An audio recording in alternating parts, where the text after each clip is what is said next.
Assalamu alaikum viewers. My name is Dr. Mujahid Farooq and I am your sex therapist at Men's Care Clinics.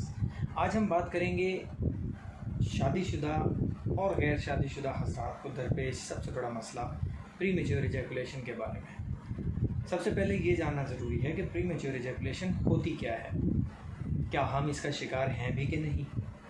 तो आइए इस पर बात करते हैं। प्रीमेच्योर इजैकुलेशन हम उर्दू में इसे सूरत अंजाल कहते हैं, यानी जल्दी खारिज हो जाना। जल्दी खारिज हो जाने का मतलब ये होता है कि आप या आपके पार्टनर की विश से पहले ही आपका खारिज हो जाना, या दूसरे अल्फाज में हम इसको यूँ भी कह सकते हैं कि ड्यूरिंग सेक्स स्टार्ट करने से पहले या सेक्स स्टार्ट करते ही 1 मिनट के अंदर अंदर आपका खारिज हो जाना, ऐसी कंडीशन को, ऐसी प्रॉब्लम को प्रीमेच्योर इजैकुलेशन कहा जाता है।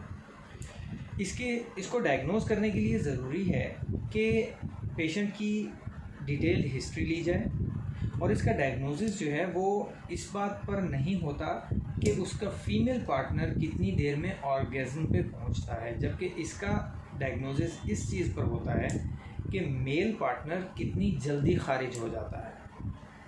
ये क्यों होता है और कैसे होता है, इस पर हम बात करेंगे अपनी अगली वीडियोस में। हमारा यूट्यूब चैनल और फेसबुक फॉलो करना नहीं भूलिएगा। बहुत शुक्रिया, थैंक यू।